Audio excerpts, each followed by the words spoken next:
The sky over Chicago hung heavy under a sheet of dull grey clouds, and the glass tower of Apex Airlines Group reflected that dim light like a warning. Wind sliced through the steel gaps, carrying an unnatural cold, the kind of cold that made people feel something was about to break. The doors of the 42nd floor boardroom swung open, the sharp click echoing like metal striking metal. Everyone turned at once. Elias Turner walked in. No one expected him to appear. No one thought he would dare. And none of them knew that this very moment would decide the fate of an entire corporation. Time itself seemed to slow, as if an invisible camera glided over him, the charcoal grey suit, the navy tie, the razor-sharp lines that projected a kind of power that needed no introduction. But what froze the room was not his attire. It was his eyes, cold, like a thin sheet of ice, clear on the surface, but with a storm raging beneath it, ready to tear free at any second. Elias set his leather briefcase on the glass table. The heavy thud landed like a judge's gavel. A few board members blinked, some shifted in their seats. Unease spread through the room like invisible toxic smoke. Elias did not sit. He stood firm, and the pressure of his silence felt heavier than any words he could have spoken. "We have not officially met," he said, his voice, deep and steady, packed with a compressed force that could shatter glass if released all at once. Someone coughed, their voice cracking. He unzipped the briefcase, pulled out a file, and pushed it toward them. The folder slid across the tabletop with a sound sharp as a blade. "This is the report regarding the acquisition of Stratosphere Holdings." He paused for half a second. His eyes swept across each face, not to observe but to warn. The elderly chairman with silver hair tried to steady his voice, but the trembling still bled through. "And what exactly are you proposing, Mr. Turner?" Elias's lips curved into a smile that never reached his eyes. "Not a proposal," he said, each word falling heavy like stones dropped into a dark lake. "This is a notification." The air fractured. The HR director placed a hand over her chest, as though her heartbeat had slipped out of rhythm. Elias lifted his left hand and adjusted the steel watch on his wrist, a habit he had whenever he was about to say something irreversible. 3 months ago, he continued, his voice, dropping, one of your flight attendants looked me in the face and told me I didn't belong in first class. The sentence cut through the air like a blade. Faces shifted eyes, darted, some recognizing the incident, but still unable to imagine that the man they insulted was the one standing before them now. Elias tilted his head slightly, his eyes narrowing. "Today I want to tell you the journey that started from that moment." He tapped his fingers on the glass surface, 1, 2, 3 each tap like a countdown. Then he exhaled, slow and deliberate. "Because that sentence," Elias paused, "was the reason your corporation collapsed." Someone swallowed hard, the sound loud in the silence.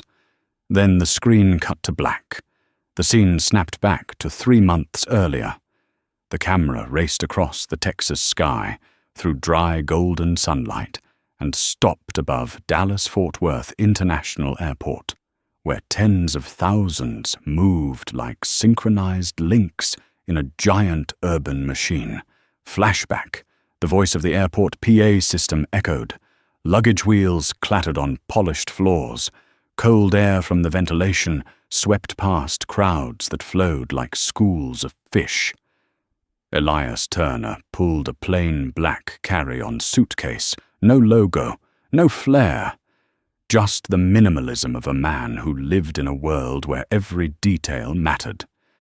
He was 44 years old enough to stand at the peak of business, young enough to reshape an entire industry, and calm enough to hide the irritation behind the sharp glances thrown his way. They were not curious glances. They were judgmental, the kind of looks successful black men had endured all their lives. He approached the Apex Air check-in counter for Flight 2910. First class, boarding group 1. The check-in agent did not look up. She simply extended a hand to take his ticket. "Have a pleasant flight, sir," she said, her tone mechanical. Elias nodded faintly. He had heard that line thousands of times, but he always noticed the difference in how it was delivered to him versus others. The camera followed him onto the plane. First class glowed under warm amber lights. Champagne-colored leather seats, legroom wide enough to feel like a private lounge. Elias placed his small briefcase under his seat and leaned back. He absorbed the space, the dim glow, the cool air, the scent of oak wood, freshly opened wine, and the expensive perfume of the executives behind him. Everything was perfect until the sound of heels stopped beside him. Slow, heavy, carrying an energy that said, "I am about to inconvenience you." Elias opened his eyes. Cara Simmons' 33 hair in a tight bun, cold red lipstick, and a stiff smile like a thin mask. "I need to recheck your ticket, sir." Her voice did not sound apologetic. It sounded accusatory. Elias handed her the ticket. She inspected every detail. Eyes down to the ticket, up to him, back down, then up again. A tiny sound, but filled with disdain. Elias remained silent. He had learned not to react to slow drip insults like this.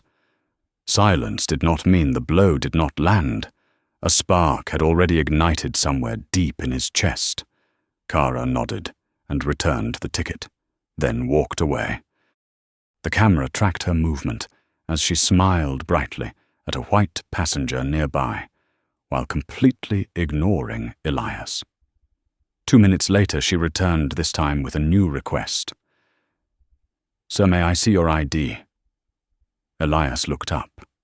Something in his expression shifted, barely noticeable, like a still lake disturbed by a pebble. Reason, his tone was calm. "Routine check," she replied. But everyone could see it. No one else was being checked. Elias handed over his ID. She examined it far longer than necessary. In the row ahead, an older man in a crisp white shirt, initials RH embroidered on the cuff, glanced at Elias with an unreadable expression. Elias felt that look, that silent calculation, that evaluation of whether he belonged here. Another 2 minutes passed. The cabin door was about to close. Cara returned, her face tense in a way she tried to hide, but not well enough. "Sir, we have a system error. Your seat was assigned incorrectly. You will have to move to economy." The air froze. A jolt ran through Elias's spine, not from fear, but from the certainty of what this was. He looked around, noting 2 empty first-class seats. "I see available seats," he said. "Those are reserved for platinum passengers who may arrive late," Cara replied, her voice flat. "I am platinum." She did not change her expression. As she turned away, Thomas, the 35-year-old male flight attendant, stepped behind her like a barrier. "Sir, you need to comply with the crew's instructions," he said, voice metallic. Elias tightened his grip on the armrest. Memories of suspicion, scrutiny, and prejudice surged like waves. He refused to make a scene, not out of fear, but because he knew that in the eyes of others, a black man showing anger was always judged differently. He drew a slow breath, controlled, contained. "I will go," Elias said, his voice eerily calm. "But I will document this." Cara walked away, satisfied. Thomas stepped back, cold eyes following him.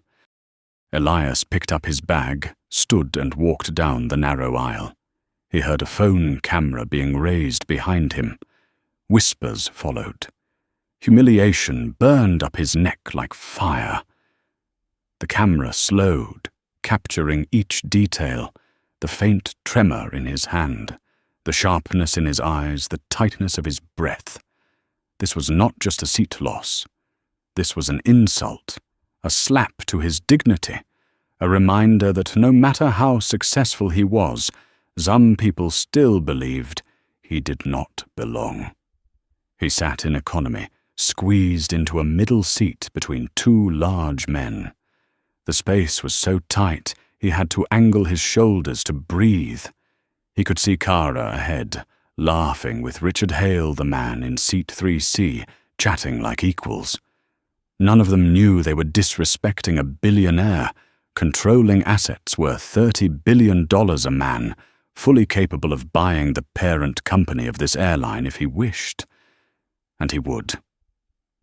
Elias stared straight ahead, his gaze no longer cold. It was burning, a plan formed, sparked by the ember of humiliation. This would not end here. Outside the window, the sky shifted into a blazing shade of orange and red, as if the sunset itself was burning with him. Night fell over San Francisco, like a curtain of cold velvet. The towering glass buildings reflected the city lights, shimmering in a way that was beautiful, yet indifferent, just like the system Elias was about to confront. The 47th floor of the hotel where he was staying was so quiet, he could hear the wind brushing against the windows. Elias stood alone before the massive glass wall. Beneath him, the entire city flowed in winding rivers of light. To the left, the Bay Bridge stretched across the water like a curved steel blade. But he was not looking at the view. He was looking into memory. Memory of Kara Simmons's contemptuous eyes. Memory of the voice that said he did not belong in first class. Memory of being pushed into a cramped metal box, of a seat wedged between strangers who watched him with silent pity. Small things to some, but to Elias, they scraped across a wound he knew too well. He lifted his phone. His voice was calm, cold, sharp, like a freshly honed blade. "Jason, I need everything on Stratosphere Holdings, as detailed as possible. Financials, shareholders, internal culture, lawsuits, everything, before sunrise." The line paused for a beat. Then, "Yes, I will activate the entire team." Elias ended the call. Silence returned. But this time, it was not the silence of someone hurt. It was the silence of someone preparing to strike back. He opened his laptop and began reading. Page after page appeared lawsuits, buried out of sight complaints, silenced PR campaigns, masking a corporate culture rotting with discrimination. Anonymous posts from employees describing being judged because of their skin color, denied promotions because they were not a cultural fit. The more he read, the sharper his eyes became. This is not random, he thought. It is a pattern, a system that needed to fall. The midnight meeting. The door opened softly. Jason Chen entered first. Behind him came Maya Patel, her voice as sharp as legal steel, and Derek Foster, the man who understood the heartbeat of the stock market. Lucas, the youngest analyst, hurried in, clutching his laptop, as if it were his lifeline. They placed documents on the table. The room glowed in a wash of blue light from their screens. Jason began. Stratosphere's parent company is weaker than it looks. Cash flow is tight. Profit has dropped for 3 consecutive quarters. Customer satisfaction is the lowest in the industry. He pressed a button. The graph plunged like a plane losing altitude. Maya continued, her voice clear and unwavering. "We found at least 8 lawsuits involving racial discrimination. All settled quietly. No corrective action. Elias said nothing, but his shoulders rose slightly, a sign his anger was condensing into something sharper. Derek handed him another folder. Major shareholders are unhappy with Chief Executive Officer Richard Hale. They do not believe in his strategy anymore. They are only missing someone strong enough to lead the shift. That name, Richard Hale, made Elias's eyes freeze for a fraction of a second. He remembered the face. Seat 3C. The embroidered initials, RH. The indifferent look he gave while Elias was being humiliated. Elias closed his eyes briefly, not to forget, but to carve the moment deeper. The decision. Elias stood and paced around the table. Stratosphere's situation, he said slowly, is not a problem. It is an opportunity. Jason blinked. You mean Elias stopped, turned, and looked directly at them? I will buy it. No one breathed. No one moved. Maya tightened her grip on her pen. You are talking about one of the 3 largest airline groups. I know exactly what I am talking about. Elias cut in his voice, frighteningly calm. And I know exactly what needs to be done. Lucas stammered. But the Securities and Exchange Commission, the disclosures, they will know the moment you start accumulating. Shano Elias cut in again. We do it in the dark. Break the trades apart. Use multiple entities. No patterns and no visibility. Derek nodded slowly. If executed correctly, they will only realize it when it is too late. Elias looked out the window again. The city lights reflected in his eyes, 2 fierce, determined points of fire. We are not just taking over Stratosphere, he said. We are rebuilding how they treat human beings. He placed his hand on the table, his voice lowering to a near growl. I do not accept a system that thinks a person's worth can be defined by their skin color. The campaign begins. Jason opened his laptop. Maya took notes. Derek called the trading division. Lucas began coding an algorithm to divide the acquisition orders. The entire room transformed into a battlefield. No conversation, only the clatter of keys, the clicking of mice, the rustle of paper. Elias stood at the center, not commanding but driving the rhythm. The lights reflected across his face, highlighting the silence of a man preparing to break an empire. Near dawn, the streetlights outside shifted from gold to pale white. The city began to stir awake. Elias stepped onto the balcony. The cold wind against his face cleared his mind, sharpened it. He remembered the moment Kara looked him up and down, the moment her voice dropped those words. You do not belong in first class. He closed his fist, not from anger, but from vision. If no one fixed this system, thousands more would suffer what he suffered. He opened his phone and sent a message to the entire team. Day 1. No retreat. Then he stood there, letting the cold wind sweep through him, letting the rage transform into purpose. In the sky above, an Apex Airlines plane sliced through the air like a silver arrow. Elias watched it. This time not with sadness or anger, but with a silent promise, I will bring you down from the sky so I can rebuild you the right way. Dawn poured into the Titan Capital war room like liquid gold sweeping across faces, still carrying traces of a sleepless night. Screens still glowed, papers still lay open, coffee still steamed. No one was tired. No one complained. Everyone in this room understood that they had just stepped into a war no one else dared to start, except Elias Turner. Jason Chen placed a small USB drive on the glass table, his fingers trembling slightly, because what he was about to reveal was not just information, it was the surgical blueprint for toppling an empire. Elias stepped closer, the light cutting across his face, sharpening the line of his nose and jaw like steel carved by hand. Jason plugged in the drive and opened the detailed structural map of Stratosphere Holdings. The diagram emerged like a giant octopus, dozens of subsidiaries, layers upon layers of authority control branches, tangled together like the neural system of a creature too massive to understand at a glance. "If we want to control Stratosphere," Jason said, voice tight, "we have to go around it. A direct hit will alert the board immediately." Elias did not question. He simply spoke one word, soft but sharp: weakness. Jason tapped a red dot on the screen. Institutional shareholders. 3 major investors have lost patience with Richard Hale. They are waiting for someone strong enough to lead the shift.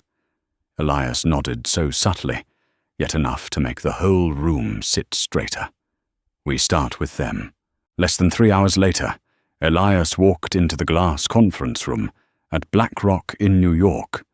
The air was so cold, even breaths felt sharp. Across from him, Jordan Ellis, 52 years old, a man with unreadable grey eyes, flipped through the file Elias handed over. The silence stretched long enough that they could hear the pen pressing against the table. Finally, Jordan spoke. "You really want to step into the aviation industry. It is not a field for outsiders." Elias looked straight at him, his gaze steady, fearless, unwavering. "Injustice does not belong to any industry. I am not here to intrude. I am here to repair." Jordan's brow tightened. Elias continued, his voice slow but heavy, like the strike of a hammer. "They have strong assets, but a rotten culture. I will fix that. And you want profit. Those 2 goals meet right here." Elias placed a hand on the file. "A new Stratosphere, clean and transparent, will be worth far more than it is today." Jordan studied him for 3 long seconds, then stood and extended his hand. "Call me when you are ready. I will vote." The moment their hands clasped, the war officially began. A few days later, Titan Capital gathered again. Derek Foster dropped a thick stack of reports onto the table. "Elias, you need to see this. The internal culture at Apex is even more rotten than we thought. Hundreds of anonymous accusations were inside black employees, pushed out of premium routes. Hispanic staff reprimanded for speaking Spanish-Asian pilots, delayed in promotion reviews. Black passengers checked 3 times because they did not look like first class." Elias turned each page. His fingers tensed. His breaths grew heavier and deeper. Not because he was shocked. He had seen these things his entire life. But this time he was not just enduring. He was ending it. "You cannot fix everything alone," Maya said. Elias closed his eyes for 1 beat. "But I can begin." 1 week flowed by like a live wire underground. Shell companies were born one after another. Horizon Partners, Silverline Equity, Redwood Capital, Blue Harbor Holdings. None bore the faintest connection to Titan. No pattern, no footprints. Orders placed in tiny increments, spread across time, each transaction dissolving into the sea of the market like grains of sand in a desert. Derek reported, "We control 3.2%. They suspect nothing," Elias replied. "Continue." But that afternoon, Lucas burst in, pale, clutching his laptop like armor.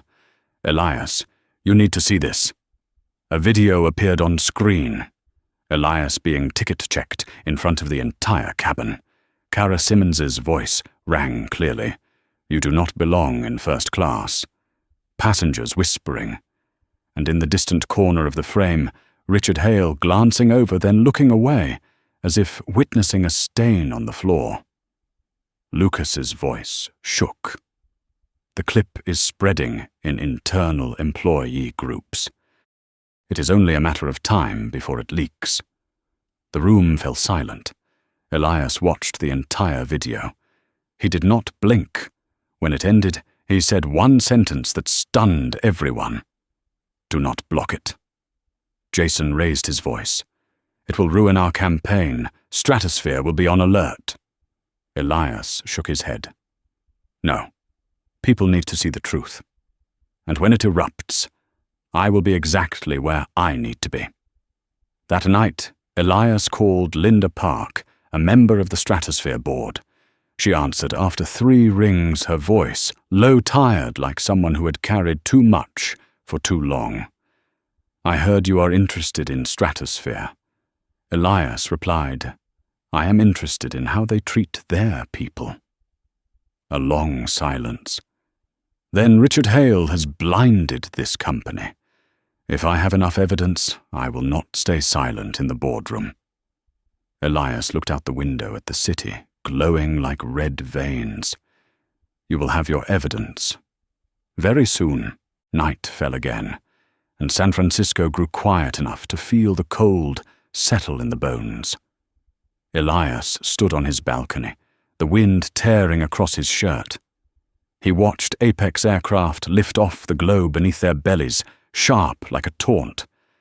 But this time, Elias did not watch with bitterness. He watched with the clear, cold resolve of someone who knew the future with absolute certainty. "I will pull them down from the sky," he thought. Not for revenge, but to teach them how to fly the right way. In the darkness, a storm was forming, and Elias Turner was its center. Night in Chicago pressed down like a layer of black velvet, wrapping around the towering glass buildings that cast their reflections onto the cold river below. Wind from Lake Michigan whipped against steel structures as if testing the city's resolve. Inside the top-floor conference room of Titan Capital, cold white light spilled across the table, illuminating ownership charts, financial graphs, and shareholder lists scattered like the traces of a military operation. Elias Turner leaned against the edge of the table, fingers wrapped around a glass of water he never drank. His eyes were distant, looking past the glass wall toward the sleeping city, but his mind was spinning backward to the moment Kara Simmons looked him up and down as if he were an intruder in first class. Then Richard Hale's face flashed next, indifferent and cold, a symbol of everything rotten in the system. His phone buzzed. A message from Linda Park. "Hale is calling an emergency board meeting tomorrow morning." He knows something is wrong. Elias read it, locked the screen, and tightened his grip on the phone. Not fear, just confirmation of what he had known from the first night. The storm had begun to form. He walked to the glass wall and pressed his palm against the icy surface. Cars below were nothing more than blurred streaks of light. The distant sky was a deep, bruised purple. Elias inhaled slowly. His resolve was no longer a reaction to an insult on a plane. It had become a defined mission strip, away the polished paint of Stratosphere Holdings, and expose the decay beneath.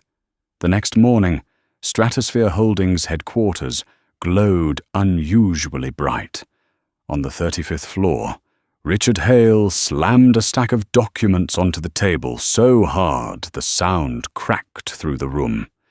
His face was drawn, tight eyes, red with rage and lack of sleep. Hale stood among the rows of executives like a cornered animal, still pretending to dominate. "Someone is buying our shares," he snarled.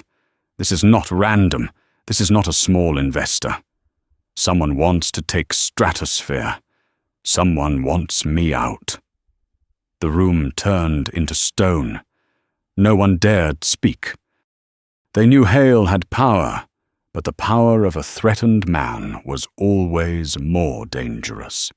While Hale raged, Elias sat in the Titan Capital office, one hand wrapped around a cup of black coffee, the other flipping through the reports Jason had prepared. Everything aligned like bones of the same skeleton. Restless shareholders, a rotting internal culture, incompetent leadership, and now the video. The video Hale tried to bury, but like all suppressed truths, it had found its own escape route. Elias watched the hashtags accelerating across social media without the slightest worry. Not even close. He merely exhaled softly, the kind of breath someone releases when a long, expected moment finally arrives, and they have been ready for it far longer than anyone realized. At noon, when he stepped out of the building, the Chicago wind hit him hard, sending the hem of his coat whipping behind him like a black flag raised before battle. His phone rang. Linda Park. Her voice trembled slightly, though behind that tremor was the clarity of someone seeing a storm coming from both directions. "Hale is so furious, no one dares look him in the eye," she said. "He thinks someone intentionally leaked the video. He might already be targeting you, Elias." He replied softly. "Good. A man like Hale should know who his opponent is." Linda paused, then added, "He will fight dirty. I know men like him." Elias looked up at the heavy grey sky. "So do I," he said quietly but firmly. "And I am not afraid." Night returned. The city turned steel blue again. Elias entered his high-rise apartment and switched on the kitchen light, the warm glow highlighting the sharp edges of his face. He placed the file on the table, sat down, and opened his laptop. Notifications flooded in the first news articles, speculating about a mysterious figure behind the stratosphere stock movement. Several journalists had already tracked down the video, and the more people watched it, the faster the hashtag spread. Elias read each line, each comment, each article. Silent. Not pleased, not angry, only focused with the precision of a man who understood he now held an advantage Hale had no way to counter. He stood, stepped onto the balcony, and let the wind slice across his skin. Beneath him, Chicago blazed like a massive maze of lights. Elias looked down, hands gripping the steel railing. This city had taught him how to stand firm against every sneer, every barrier, every judgmental gaze. And now he would use those lessons to pull an empire apart, piece by piece. In the distance, an Apex aircraft was landing. The strip of lights along its body glowed through the night like a metallic beast kneeling after a long run.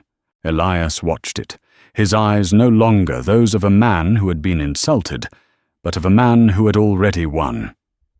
He spoke very softly, just enough for the wind to carry it away.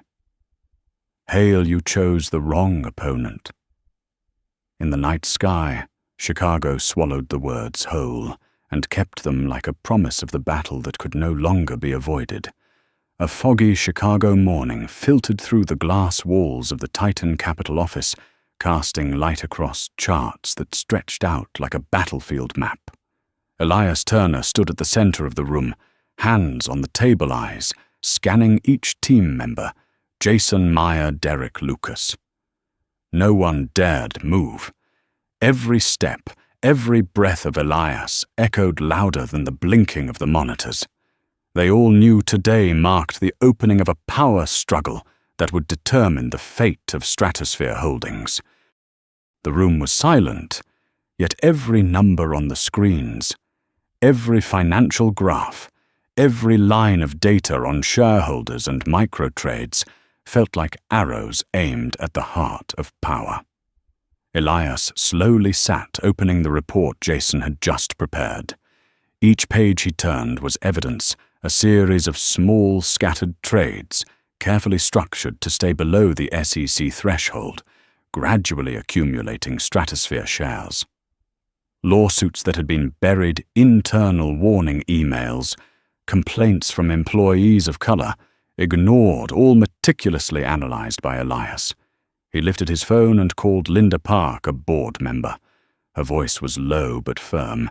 Hale has noticed unusual trading. He is furious. He does not know who is behind it. Elias merely smiled, eyes alight with calm authority. Correct? By the time he finds out, everything will be ready. Not long after Elias appeared at the BlackRock office in New York, facing Jordan Ellis, who controlled 8% of Stratosphere. The boardroom was wide, the light cold as steel. Jordan studied Elias for so long it felt as if time stopped. No words were needed. Both understood. Elias was not there to seek approval. He was there to form an unbreakable alliance. Not a single word was spoken, only a sharp, unwavering gaze. Finally, Jordan nodded, "I will listen."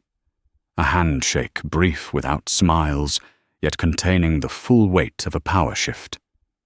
That evening, a leaked video appeared. Elias being asked to leave first-class Cara Simmons, standing there, her face cold, her voice clear. "You do not belong in first class."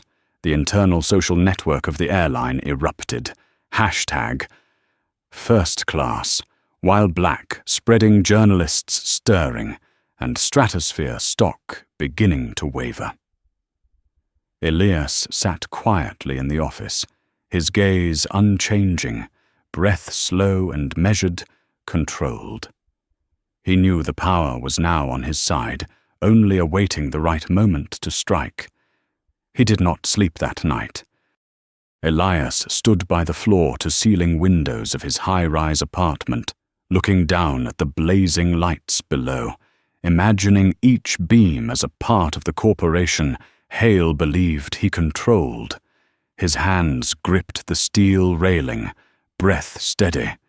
Every detail, from tweets, videos, internal emails, to the slightest movement of shareholders, was within his control. He was no longer the passenger, expelled from first class. He was the one holding the advantage, preparing every step for the next move. Shortly after Elias met Samuel Hart, a pension fund advisor holding 4% of Stratosphere, at a riverside restaurant in Chicago. Warm yellow light fell on the wine glass, casting circles, like strategic ripples, spreading outward. Samuel looked directly at Elias, voice low. "You are the one in the video." Elias nodded once. "Yes." Samuel exhaled, realizing the truth. This was not someone who had been wronged, but someone preparing to deliver justice. "I will stand with you, if you give me proof," Samuel said. Elias smirked slightly, not smiling. "They will see the proof, and when the time comes, I will be in the position where Hale cannot react." Meanwhile, Hale in the Stratosphere. Holdings' boardroom was scrambling to discover who was behind the micro-trades. Eyes red face, taut as if ready to burst. He slammed his hand on the table, shouting, "Someone is trying to take my company. I do not know who they are, but I feel it." His advisors remained silent. Hale did not know that the man he was hunting was the same man once pushed from first class. The cold light reflected off the boardroom like a trap being set from all sides. Elias glanced at his laptop one final time before leaving the office, messaging the team, "Phase 2 begins." No failures allowed. Outside Chicago spun wildly. But inside Elias, everything was clear. Every path, every step, every person in the old power chain would have to face an unprecedented reality. A man once underestimated, once dismissed, now holding control from the shadows, turning humiliation into a tool to transform the entire corporation. Night fell over Chicago again, rain drizzling like scattered silver. Elias stood alone by the window, the cold wind lashing against his face. Yet in his eyes the light of victory had not yet appeared, only a smouldering flame, cold, sharp, ready to ignite. He exhaled slowly, each breath a step in the looming power struggle. Below, an Apex airplane took off its lights, running along the fuselage, like a reminder the sky does not belong to the strongest, but to the one who knows how to wield power correctly. Elias closed his eyes and whispered softly, "Hale, you think you are running the game, but you have chosen the wrong challenger." The night sky over Chicago swallowed the words whole. The storm of power was no longer a forecast. It had begun. A foggy San Francisco morning spilled over the glass towers, reflecting pale golden light onto the bustling streets below. Rays of sunlight pierced through the windows of the Titan Capitol office, illuminating Elias Turner as if shining directly onto his unannounced decisions. He stood in the center of the room, hands on the table, eyes fixed on his laptop, where stock charts danced to the rhythm of the market. Every piece of data, every trade, every shareholder movement was under his control. The room was so quiet that the clicking of keys, the rustle of paper, and Elias's even breathing could be heard. He knew that every second passing could determine whether Stratosphere Holdings would survive or sink. A deep breath, a gaze sharp as a blade, he reminded himself today, marked the beginning of a decisive turning point. Moments later, Elias called Linda Park, a board member. Her voice was low, but certain. "Hale has detected unusual trading. He is furious and preparing countermeasures." Elias smiled, eyes flashing calm confidence. Good. By the time he realizes, everything will be in place. Without hesitation, he hung up and returned to his laptop. Streams of data from shell companies, small purchase orders, and shareholder reactions were compiled, ready for the next strike. That afternoon, Elias appeared at the BlackRock office in New York, facing Jordan Ellis, who held 8% of Stratosphere. The boardroom was vast, ceiling high, the white light cold as steel. Jordan studied Elias for so long, it felt like time stopped. No words were needed. Both understood. Elias was not there to persuade, but to forge an unbreakable alliance. He spoke slowly, each word sharp, as metal. "Hale is no longer capable of leading the company. The rotten culture is dragging the stock down. I intend to change that." Jordan raised an eyebrow, then nodded, no promises made, but a silent alliance was formed. A quick handshake, no smiles, yet it confirmed the first step of the power campaign. Back in Chicago, Elias quietly monitored information flowing online. The video of him being pushed from first class spread the hashtag first class. While black surged, the press stirred, and Stratosphere stock began to fluctuate. He stood by the window, watching the streams of light from cars below, reflections on the water, forming lines like the outlines of a strategy. He was not angry, only silently observing, asserting the power of a man underestimated, yet in control of the entire board. Night fell over Chicago again, rain drizzling against the window. Elias stood alone, hands on the railing, breathing slow and steady. He knew the moment of eruption had arrived. Those who had once belittled him would now face the reality that the man they had underestimated controlled the game.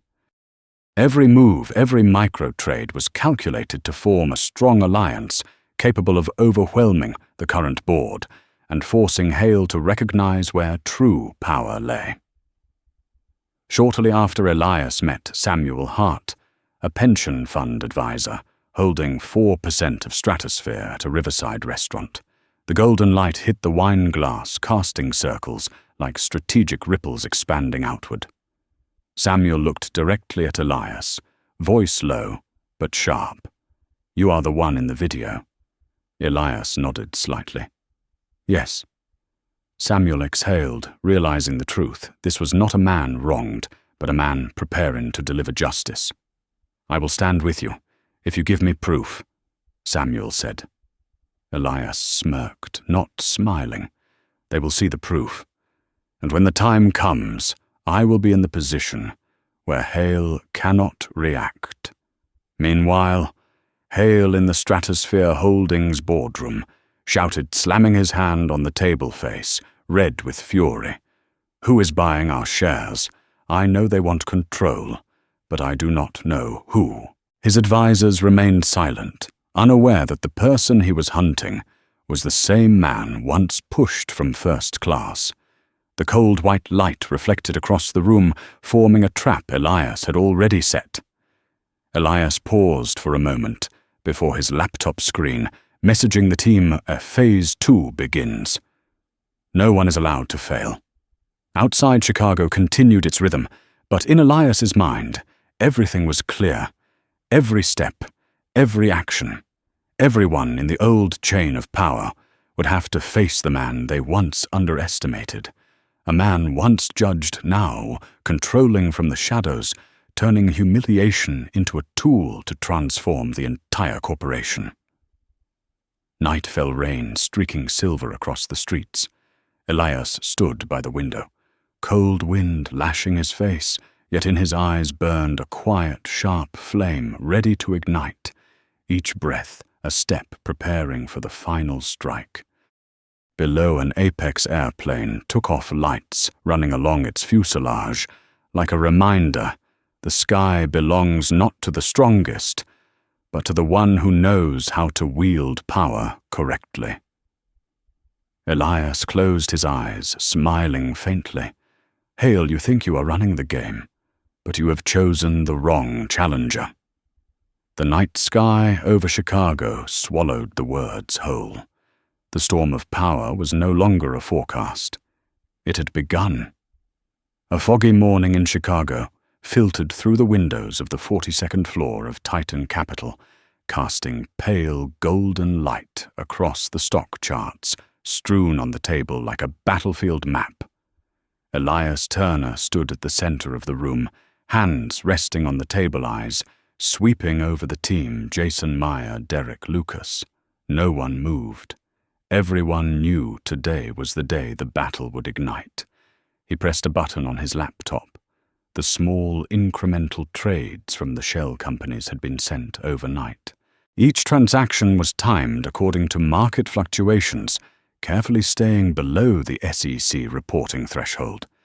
Each small share accumulated into a massive force enough to control Stratosphere Holdings. Elias watched the data dance across the screen, his gaze cold as steel, not from anger, but from authority. His phone rang. Linda Park, a board member, spoke with a low, steady voice. Hale has detected unusual trading. He is furious and preparing emergency measures. Elias smiled, eyes flashing calm confidence. Good. By the time he realizes, everything will be ready. He hung up and returned to the laptop, ensuring every calculation, every detail was precise. That afternoon, Elias arrived at the BlackRock office in New York to meet Jordan Ellis, who held 8% of Stratosphere. The boardroom was wide ceilings high, the white light cold as steel, the table glossy. Jordan studied Elias for so long, it felt like time had stopped. Elias was not there to persuade, but to forge an alliance. He spoke slowly, each word sharp as metal. Hale is no longer capable of leading. The rotten culture is dragging the stock down. I am here to change that. Jordan raised an eyebrow, then nodded, no promises made. Yet a silent alliance was formed. A quick handshake enough to confirm that the first phase of the power campaign had succeeded. Back in Chicago, Elias tracked the leaked video online. The footage of him being pushed from first class spread rapidly, the hashtag first class. While Black went viral, the press stirred, and Stratosphere stock began to fluctuate. He stood by the window, eyes focused, not angry, only observing. Every detail from tweets, videos, internal emails to shareholder actions was under his control. He knew the power was now his, only awaiting the right moment to strike. Night fell over Chicago, rain tapping lightly against the windows. Elias stood alone, hands gripping the steel railing, breathing slow and even, each breath a step in preparation for the next move. An Apex airplane took off, lights along its fuselage, shining like a reminder: the sky does not belong to the strongest, but to the one who knows how to wield power correctly. He closed his eyes, smiling faintly. Hale, you think you are running the game, but you have chosen the wrong challenger. He then organized an emergency meeting with his full team. Jason presented reports, analyzing every shareholder movement. Maya updated legal vulnerabilities and company structures. Derek monitored the shell companies. Lucas tracked real-time market reactions. Every step was meticulously calculated. Each click, each trade, each shareholder communication orchestrated like a perfect symphony. Elias stood at the center, eyes on the screen, voice deep but sharp. Everything is on track. Phase 2. We move on the dissatisfied shareholders. When they see proof that Hale does not control the company, they will side with us. Night descended Chicago. Silent, yet in Elias's mind, the battle roared. He looked down at the streets, the blinking lights reflecting a web of power. Each light was a share, each move a strategy. He knew Hale would strike back, but Elias was prepared for every scenario. Every breath, every decision, every movement in the plan was calculated and no detail overlooked. Elias closed his eyes for a moment, inhaled deeply, feeling power gathering in his fingers. He was ready for the direct confrontation, with Hale ready to control stratosphere from the shadows, turning every insult, every slight into a tool to transform the entire corporation. The Chicago sky swallowed his gaze. The storm of power was no longer a forecast. It had begun. Today the battle was officially ignited. Morning light poured through the windows of the 42nd floor of Titan Capital, casting pale golden rays across the stock charts, scattered like a battlefield map. Elias Turner stood at the center of the room, hands on the table, eyes sharp and cold as he scanned the team. Jason Meyer, Derek Lucas. Everything was ready. Every micro-trade, every shell company, every covert call with shareholders, all connected into a perfect network of power. He knew that even the slightest mistake could collapse the entire plan. But Elias had calculated everything. That very morning, the stock purchases continued. Jason monitored market data. Meyer reviewed the legal structure of each shell company. Derek tracked shareholder reactions. Lucas observed anomalies in real time. Every move was fast, precise, like a symphony charged with power. Elias stood in the center, eyes glued to the screen, breathing steady, silent. Yet his gaze spoke volumes. Every step was under control. Across the city, Richard Hale began noticing irregularities. In the Stratosphere boardroom, he stood among his advisors, face flushed with anger, eyes fixed on stock charts. What are they doing? Who is buying our shares? Hale roared, slamming his hand on the table. The advisors remained silent. Hale sensed imminent danger, yet he didn't know that the person behind it was the same man once pushed from first class. Every move, every plan of Elias was tightly sealed, leaving Hale completely off balance. Elias called Linda Park, a Stratosphere board member. Watch closely. When they see proof that Hale has lost control, they will side with us. Linda exhaled, sensing the absolute resolve in Elias's voice. He needed no further explanation. Everyone in the room knew the power battle had entered its critical phase.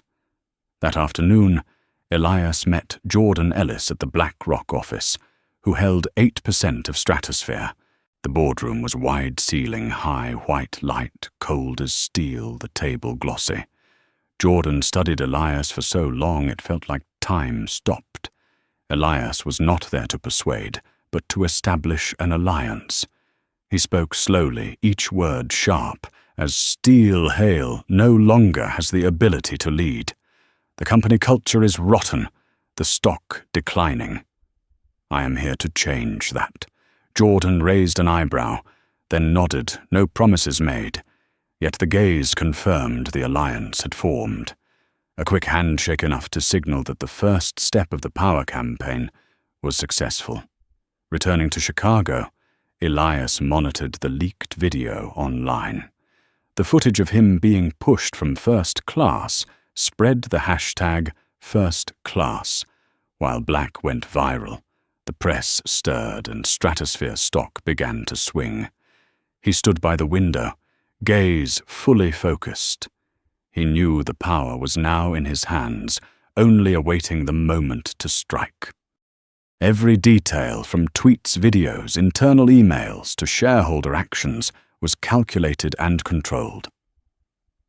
Night fell over Chicago, rain drizzling against the window. Elias stood alone, hands gripping the steel railing, breathing steady each breath, a step preparing for the final strike. Below, an Apex airplane took off lights running along its fuselage, like a reminder the sky does not belong to the strongest, but to the one who knows how to wield power correctly. He closed his eyes, smiling faintly. Hale, you think you are running the game, but you have chosen the wrong challenger.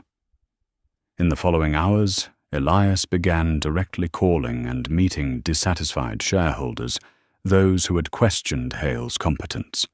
Each meeting was meticulously prepared, transparent data, legal evidence, profit projections, if governance changed. These shareholders began shifting their stance from hesitation to support. The alliance network formed quickly power, gradually pressing on Hale, who remained unaware. Late at night, Elias stood again by the window, looking at the city lights reflecting in the rain. A storm of power was forming from silent steps, from small but precise trades. Hale would not react in time. Everything had been calculated from the video spreading shareholder reactions to the acquisition trades. Elias inhaled deeply, smiled, feeling power flowing through his fingers. He was no longer underestimated. He was the one holding the advantage, preparing to strike. The Chicago sky swallowed his gaze. The storm of power was no longer a forecast. It had begun. Every next move would reshape the entire Stratosphere Holdings landscape, and Elias Turner knew, by the time Hale realized, it would already be too late. Morning light poured through the windows of the 42nd floor of Titan Capital, casting pale golden reflections across the stock charts spread on the table like a battlefield map. Elias Turner stood at the center of the room, hands on the table eyes, fixed on his laptop. Every data line, every small trade, every shareholder reaction was tracked with precision, like a heartbeat, like arrows aimed directly at the center of power. The room was so silent that the clicking of keys, the rustle of paper, and the steady breaths of each team member could be heard. Jason monitored market data. Meyer reviewed the legal structure of each shell company. Derek tracked shareholder reactions. Lucas observed market signals in real time. Every move, every click was calculated meticulously. Elias stood at the center, eyes sharp as knives, breathing steady, his cold composure, creating an invisible pressure that demanded absolute silence. Meanwhile, across the city, Richard Hale at Stratosphere Holdings began noticing irregularities. Stock charts fluctuated, internal reports flagged anomalies, and shell companies were buying shares in small increments that no one could anticipate. He roared in the boardroom, slamming his hand on the table. Who is doing this? Who is behind these trades? His advisors remained silent, eyes shifting.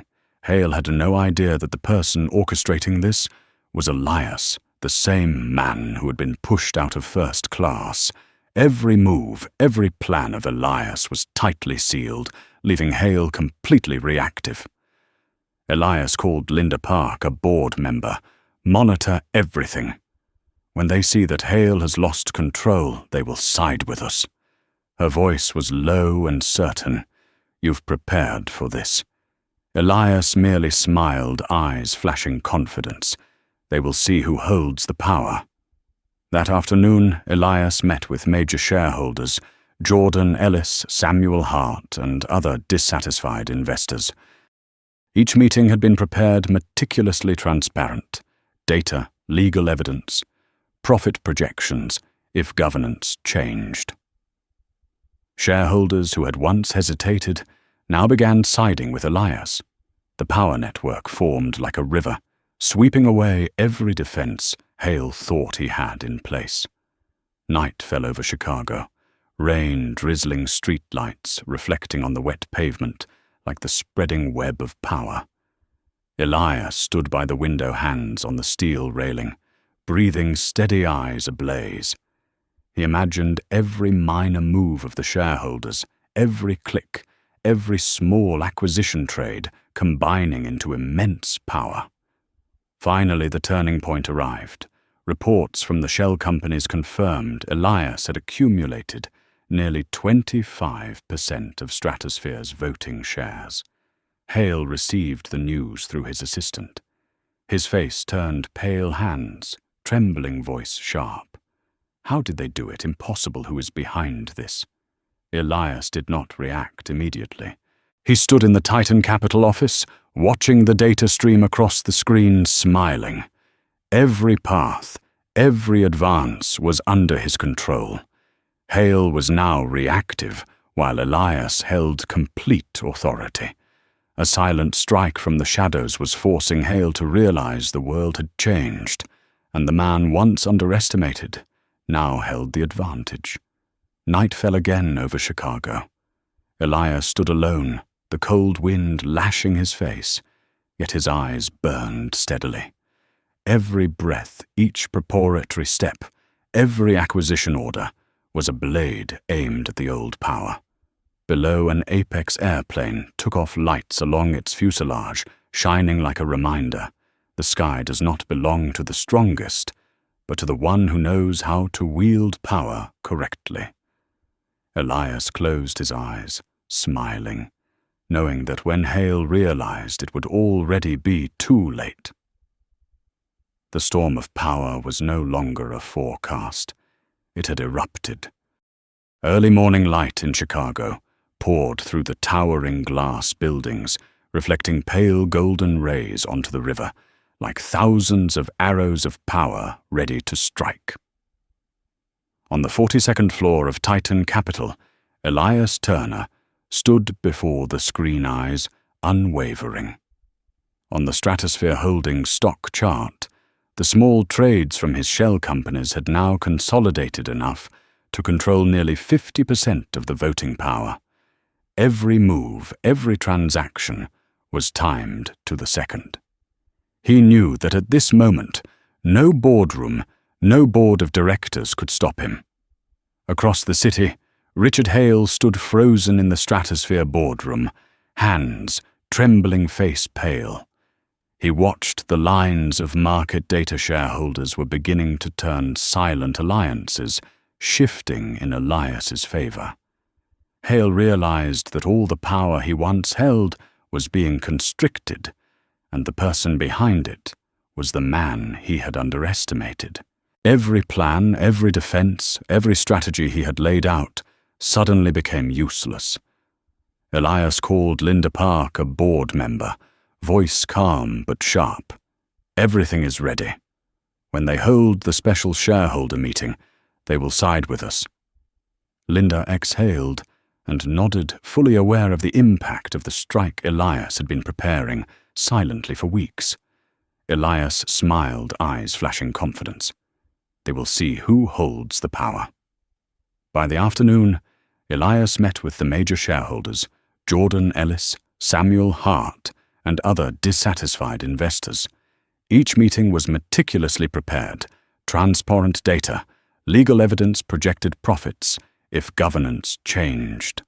Shareholders who had hesitated began to side with Elias. The power network formed like a river, sweeping away every defense Hale thought was in place. Night fell over Chicago, rain lightly tapping the windows, streetlights reflecting on the water, like a network of power spreading. Elias stood by the glass hands on the steel railing, breathing steady, eyes ablaze. He imagined every minor movement of the shareholders, every click, every small acquisition trade forming immense power. Finally, the turning point arrived. Reports from the shell companies confirmed Elias had accumulated enough shares to control nearly 25% of Stratosphere's voting power. Hale received the information through his assistant. His face went pale, hands, trembling voice sharp. How did they do it? Impossible. Who is behind this? Elias did not react immediately.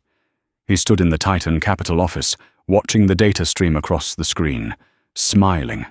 Every path, every advance was under his control. Hale was now reactive, while Elias held complete authority. A silent strike from the shadows forced Hale to realize the world had changed, and the man once underestimated now held the advantage. Night fell again over Chicago. Elias stood alone, wind lashing against his face, yet his eyes burned steadily. Every breath, each preparatory step, every acquisition trade was a blade aimed at the old power.